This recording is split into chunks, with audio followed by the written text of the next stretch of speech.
Farmers of Inoi Cooperative Society will benefit from a 3-year project called Brewing the Future Coffee to stay funded by German-based coffee buyer called Tchibo in partnership with the Mount Kenya Sustainable Landscape and Livelihoods program led by the Rainforest Alliance.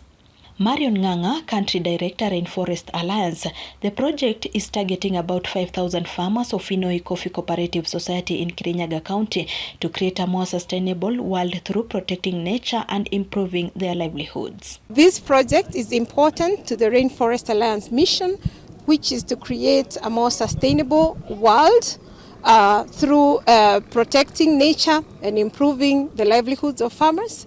We shall be implementing the project through 3 pathways, which is regenerative and climate smart agriculture. We shall be strengthening the coffee business by enhancing coffee productivity and quality. And we shall implement intervention aimed at including women and youth in coffee value chain through diversification of agricultural activities. We are here in Mount Kenya today to also pass a message of conservation of our ecosystem, which is a major water tower for Kenya, and also to pass a message of importance of biodiversity protection, which without we cannot sustain coffee production for the world and for the future generation. We thank the national government and the county government of Kirinyaga for welcoming this initiative, for being our partner, being a scale-up of Mount Kenya Sustainable Landscape and Livelihoods program. We hope to train the farmers to understand the soil, to ensure that they apply the nutrients as needed. So we shall be training them and facilitating the farmers to conduct soil analysis, to understand the nutrient deficiency and to apply the fertilizers and organic manure based on needs and not through assumptions. We shall also promote agroforestry of compatible multipurpose trees, starting with the high-value trees that are recommended by the Coffee Research Institute.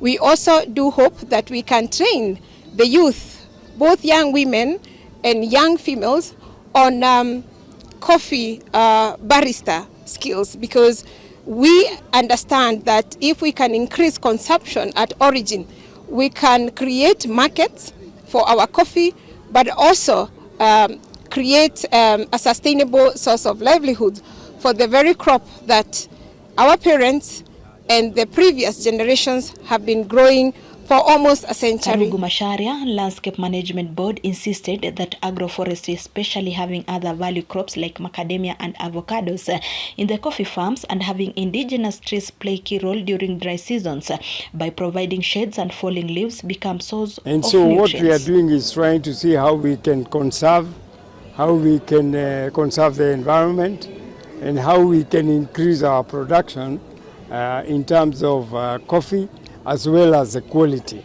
Now, it has already been mentioned that you improve your quality, 1, by having good nutrition, and 2, going towards what we are now talking about, regenerative agriculture, where we have climate change, areas of intervention, climate smart, and also when it comes to soil conservation, you cannot talk of nutrition and improvement of big berries of coffee if you are not taking care of soil conservation, because that way you lose the nutrients from the ground, and despite you having a lot of berries, you will not be having berries of good quality.